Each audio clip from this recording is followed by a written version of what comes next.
The CBSE is implementing major changes for the upcoming years, including a new policy for biannual class 10 board exams starting from 2026 and the integration of AI for paper checking. Some reports suggest that AI such as ChatGPT will be used to check final exam papers from the year 2026. Not a shocking news, ये तो होना ही था एक दिन। USA जैसी country में already हो चुका है। डिफरेंट सॉफ्टवेयर्स टूल्स, ये चैट जीपीटी भी हो सकता है जो कि हमारे एग्जाम्स को चेक करने में उसकी मदद ली जाएगी। बट इम्पोर्टेंट पार्ट इज कि ये आपके लिए अच्छा है या फिर बुरा है। तो उनके लिए तो ये अच्छा है ही, ठीक है, बहुत सारे फायदे होने वाले हैं। बट आपके लिए कैसा होगा, आपके बोर्ड्स में इसका क्या इफेक्ट पड़ेगा? सबसे पहली चीज़ आती है यहाँ पर भाई कि देखिए, ये जो टूल्स या सॉफ्टवेयर्स होते हैं या फिर कोई नया सॉफ्टवेयर बनाया जाए या चैट जीपीटी यूज़ किया कुछ भी यूज़ किया जाए, इनको ट्रेन किया जाएगा कि इनको किस तरह से कॉपी चेक करनी होगी, ठीक है। तो वहाँ पर अगर इनको ये ट्रेनिंग दे दी गई कि भाई स्पेलिंग मिस्टेक में इन्हें नंबर काटने हैं या फिर इसको रॉन्ग कर देना, तो डेफिनेटली आपके स्पेलिंग मिस्टेक में नंबर कट सकते हैं। अब स्पेलिंग मिस्टेक होना बहुत ही नॉर्मल बात है।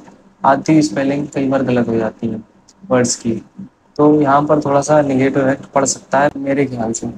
बाकी एक और चीज़ आती है कि फॉर एग्जांपल कोई रोबोट टाइप का व्यक्ति नहीं, या फिर मतलब कोई एजेंट वगैरह या कोई ऐसा सॉफ्टवेयर अगर कॉपी चेक करेगा तो भाई वो सिंपैथी नहीं दिखाने वाला है। आप जितने मार्क्स आ रहे होंगे एग्जैक्ट उतने मार्क्स देगा। हमारे यहाँ टीचर क्या कर देते होंगे, करते ही हैं मोस्टली, और करना भी चाहिए। तो क्या करते हैं कि फॉर एग्जांपल आपके 26 पासिंग मार्क्स हैं और अगर आपके मार्क्स 23 24 आ रहे हैं तो वो आपको फेल नहीं करना चाहेंगे, वो 26 कैसे भी करके आपको दे देंगे। बट ये मतलब अगर ऐसा होने लगा, एआई आ गया और एआई के द्वारा कॉपी चेक होने लगी, तो भाई ये नहीं होने वाला है। इसी तरह से कुछ छोटे मोटे इफेक्ट्स पड़ सकते हैं हैंड राइटिंग वगैरह मार्क्स वगैरह में, छोटे मोटे नहीं तगड़े इफेक्ट पड़ सकते हैं। बट देखो आगे होता है क्या। और एक चीज़ और हो सकती है कि भाई जैसे देखो एनसीईआरटी का मतलब, जैसा मैंने बताया कि ट्रेन किए जाएंगे लोग, सॉफ्टवेयर टूल्स ट्रेन किए जाएंगे, तो भाई अगर वहाँ पर एनसीईआरटी कंटेंट को प्रायोरिटी दी गई तो भाई आपको एनसीईआरटी पढ़ने वाले व्यक्ति को ज़्यादा अच्छे मार्क्स मिलेंगे, ठीक है। और अगर ये हुआ कि नहीं भाई जो पूछा गया वो लिखो, एनसीईआरटी इंपॉर्टेंस नहीं है, एनसीईआरटी मेन प्रायोरिटी नहीं है, अगर उनको इस तरह से ट्रेन किया गया तो आप डेफिनेटली अपने मन से बना के लिखेंगे तो भी आपको मार्क्स मिलेंगे। समझ पा रहे हैं? बाकी इसके बारे में और रिसर्च करनी पड़ेगी या समय आने पे आपको डेफिनेटली पता चल जाएगा। अभी के लिए जितनी इन्फॉर्मेशन है उतना मैंने आपको बताया भाई। पर एक चीज़ मैं आपको बता दूँ, चाहे इतनी बुरी चीज़ें हों, चाहे इतना बैड इफेक्ट पड़ रहा हो, इसका मेन चीज़ तो ये है भाई कि जब ओवरऑल सबके लिए, सारे स्टूडेंट्स के लिए बैड इफेक्ट है तो फिर वो नॉर्मल है। फॉर एग्जांपल फॉर एग्जांपल जैसे अभी तक जो टॉपर होता था आपकी क्लास में, उसके कितने मार्क्स आते थे? मान लो 98% आते थे।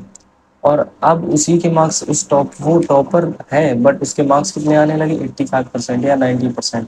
तो भाई वो टॉपर तो अभी भी है ना, सबसे आगे तो वही है ना। भले उसके 90% आ रहे हैं बट है तो सबसे आगे। भाई ओवरऑल कोई इफेक्ट नहीं पड़ने वाला है, टेंशन लेने वाली कोई बात नहीं है। मेन चीज़ अपने पढ़ाई पर ध्यान दो, अपने लक्ष्य पर ध्यान दो। मैं आपसे यही कहूँगा। ठीक है, उम्मीद है आपको समझ में आ गया होगा।